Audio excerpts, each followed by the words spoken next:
Hello, everyone, and thank you for joining another episode of the Educational Leadership Podcast. We have another special guest, actually returning guest. We have Superintendent Simpson from Guthrie ISD.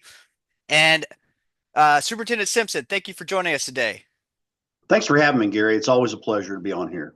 Yes, absolutely. It's exciting, especially when we have people coming back to the podcast.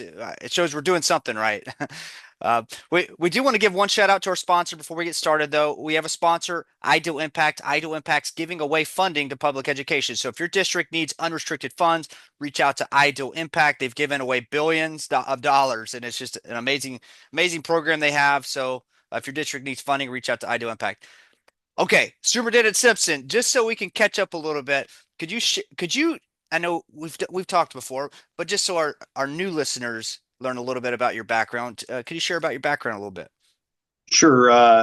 Native Oklahoman, born in Texas, but spent most of my life in Oklahoma. And I've been in Guthrie for 13 years as superintendent. It's Guthrie, Oklahoma. I know there's a Guthrie, Texas, because I occasionally get people looking for that superintendent as well.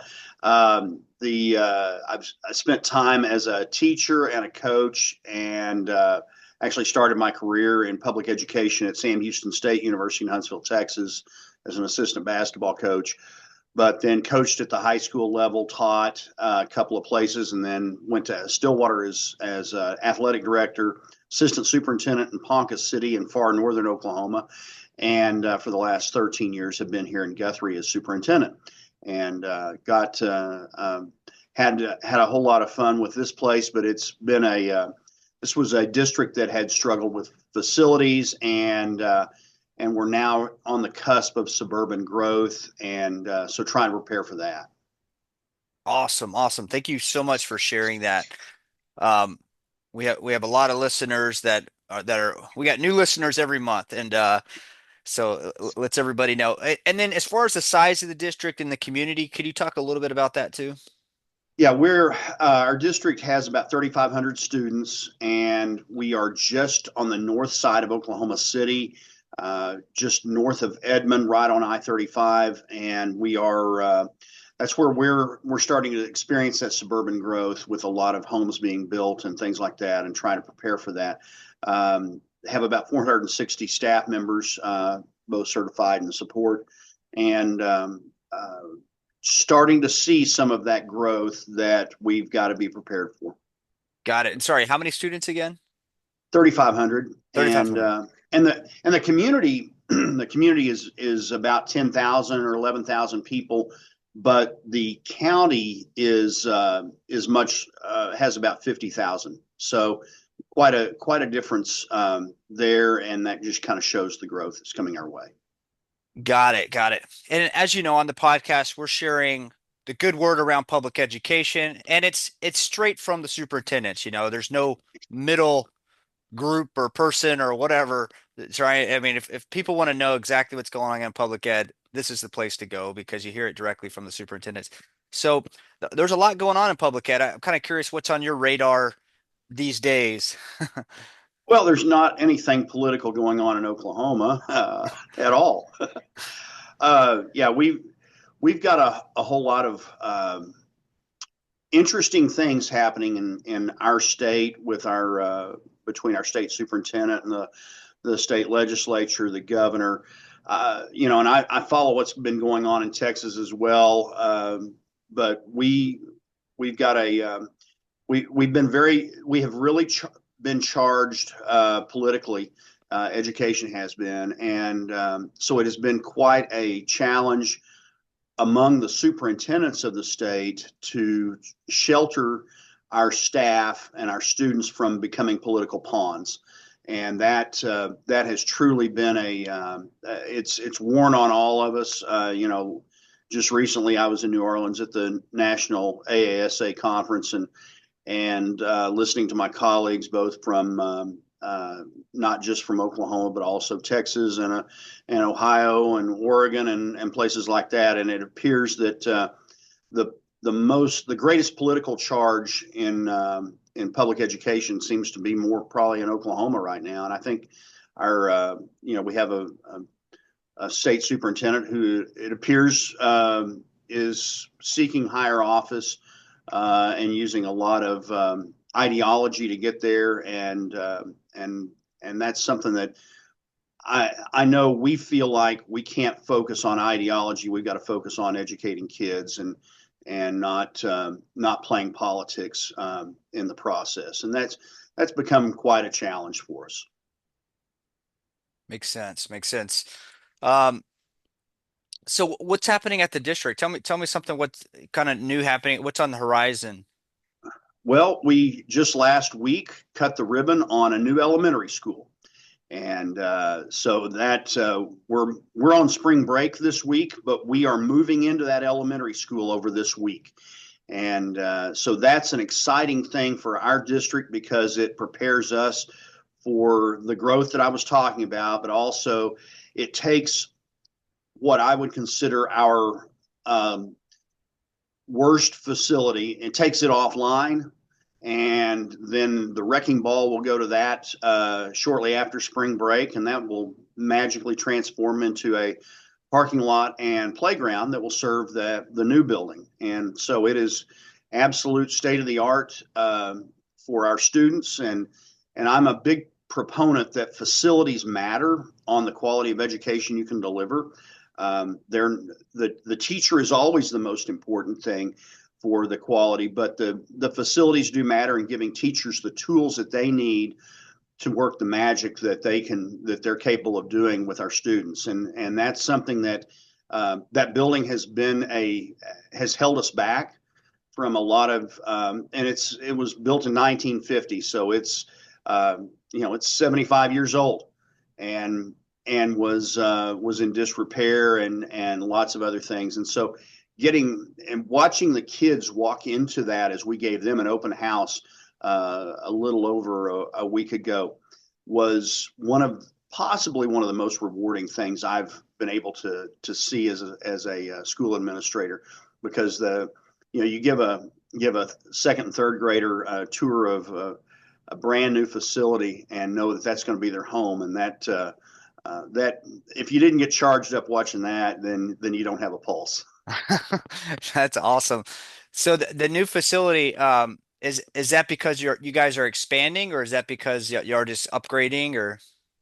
It's a little of both, Gary. We the building that we're getting out of, like I said, was built in 1950. It when I got here a it had a collection, a village of portables outside as well, and we were able to scale some of those back to make room for construction. But and then room for about 200 more students then, and that will allow us to grow with that building. But it also, when you're in a situation where you've got to rely on those portable classrooms, in this day and age, that there's some safety factors that come into mind with just school security and things such as that, in addition to the overall challenge of providing the quality atmosphere for educating kids. And so that's something that we're trying to address there. And we've got our other fairly new 2018 opening elementary school already has portables, and this summer we're going to be able to expand that building to get rid of those portables as well. Very good, very good. So yeah, constantly improving, and you know, with some of the things happening at the federal level, and then obviously we touched on the state level, and then the improvements that are happening at the district. Um, as far as y'all's strategic plan moving forward, is that still kind of on track, or?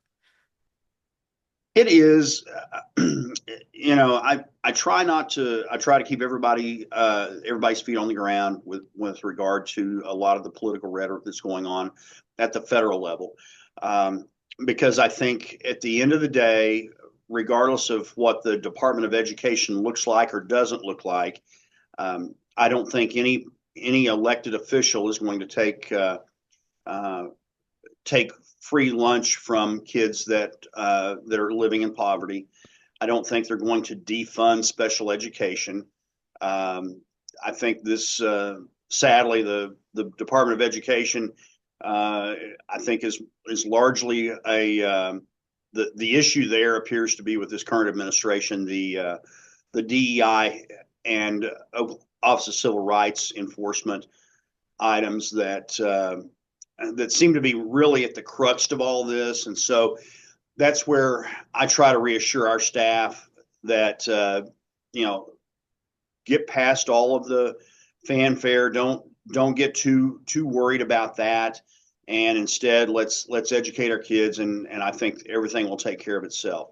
There be some changes? Yeah, there's obviously a lot of changes. It appears that I hate at any time that good people are are felt uncomfortable with their employment, and I think that's something that we've seen at the federal level. We've seen that somewhat at the state level with our state Department of Education as well, and those are unfortunate consequences of some of the things that are going on, but that doesn't change our mission, and so we may adapt, but I mean, we're on the 5-year anniversary of post COVID, and you think about how we had to adapt there. And I remind everyone that we've been through an amazing amount of challenges in those 5 years on how we have to change what we do and how we have to respond and change really in a hurry on some things. And that's one of the things that is a challenge with educators is sometimes we're not as nimble as other areas and vocations. And that's why a lot of times business criticizes us because it takes us longer to change. But I think we've shown that we're capable of doing some of those things quickly. How about the funding piece? It seems like funding has always been an issue in public education. I mean, for the past couple of years, it's it's come up on probably, I don't know, 9 of the 10 podcasts funding. And funding is obviously regulated by the state, regulated by the federal level.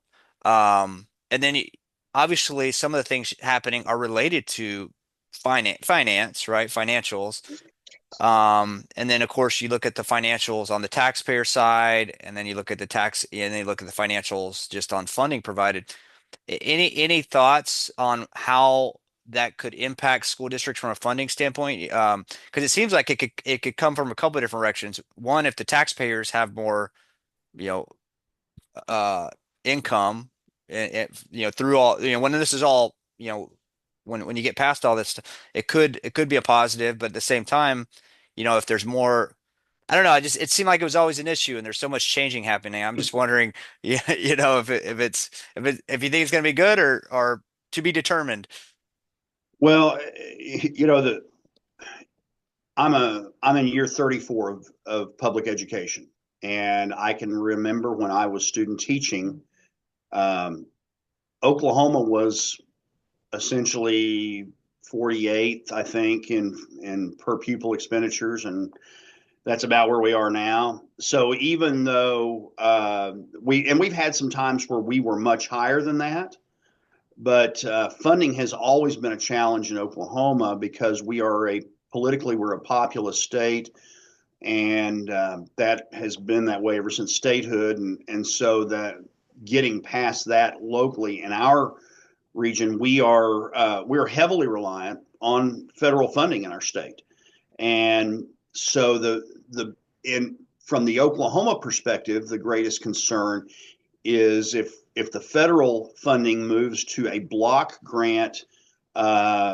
procedures and places it in the hands of our state Department of Education, um, why, the real question is, what does that mean for us?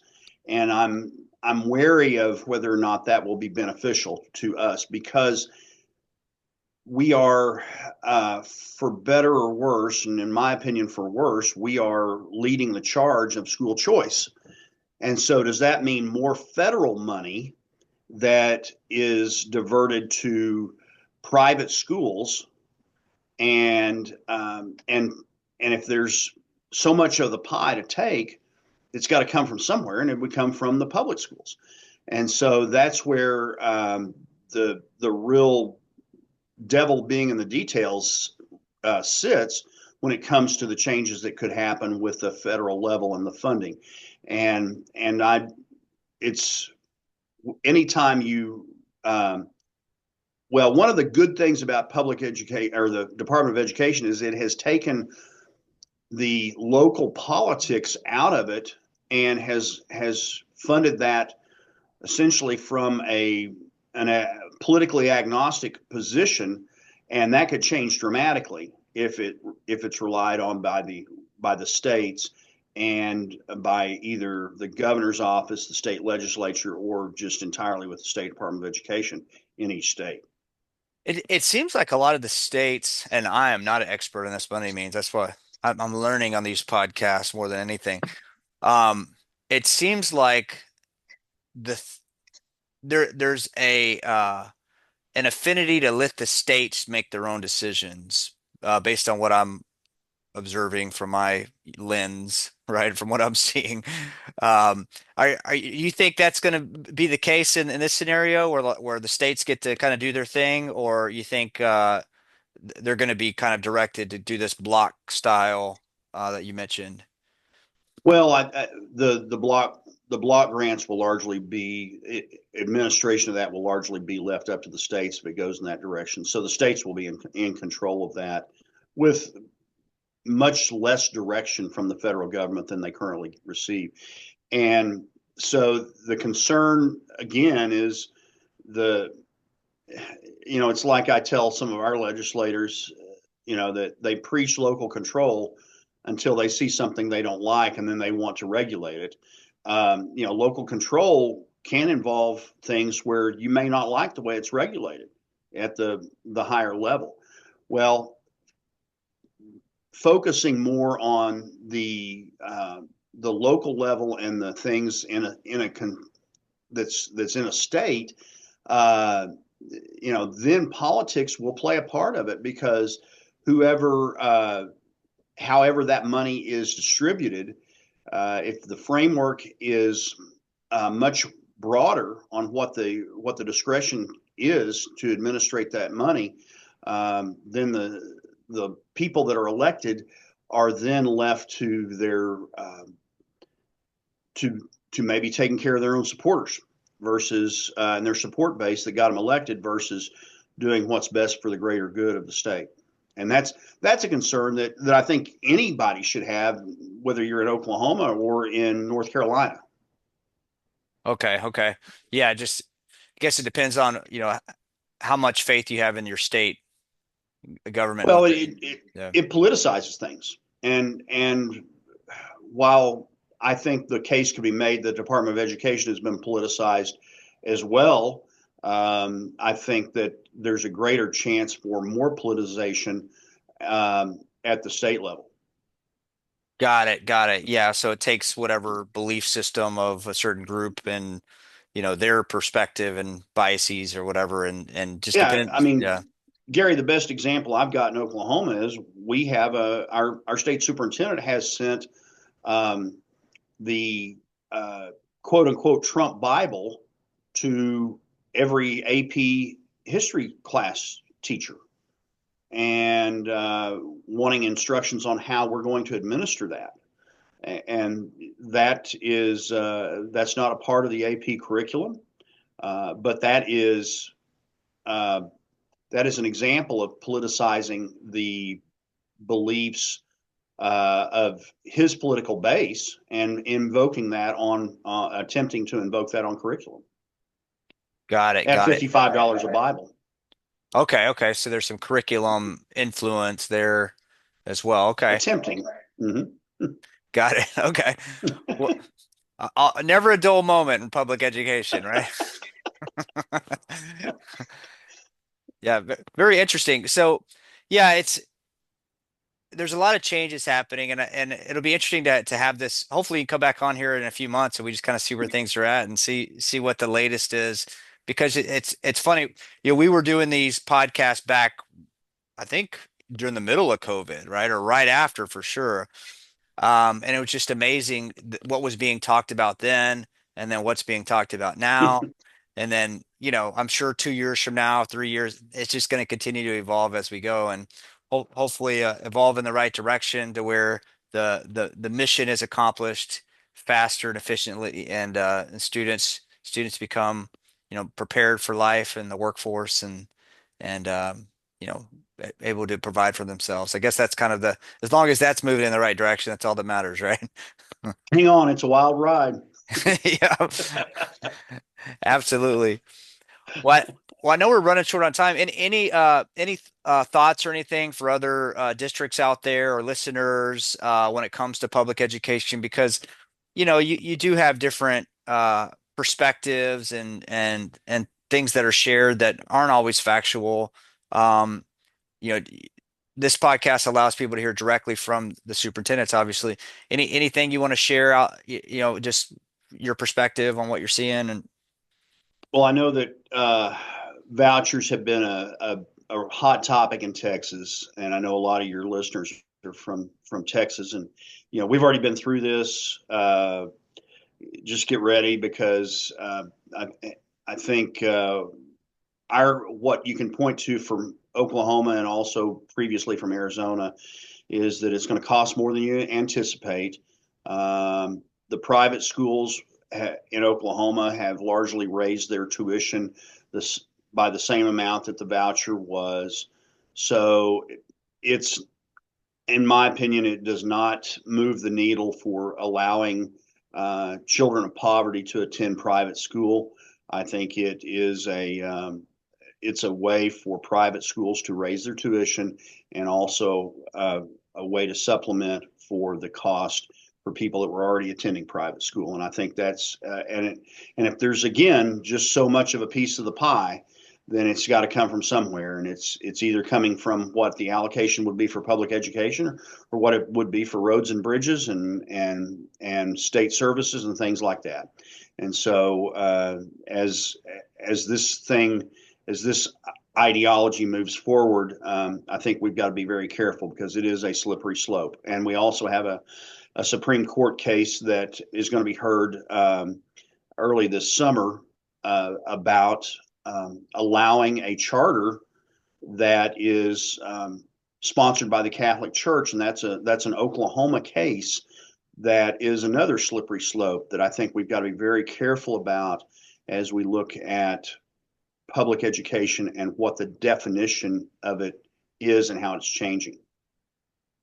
God, oh, that's That's a whole other couple of podcasts. that is, you're definitely getting the wheels turning here by just saying that because, yeah, I mean, I guess public education, the way, it could be, it could look completely different, in a few years, possibly.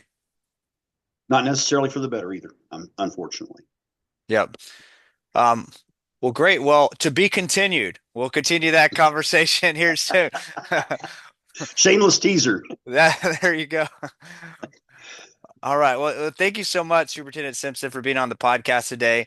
Um, before we close out, we do want to give one final shout out to our sponsor, IDO Impact. IDO Impact is giving funding away to public education. They have a unique way of doing it that's not tied to, federal or any type of, government funding. So if your district needs unrestricted funds, definitely reach out to IDO Impact if you're looking for creative ways to get funding. And for those that have been tuning in,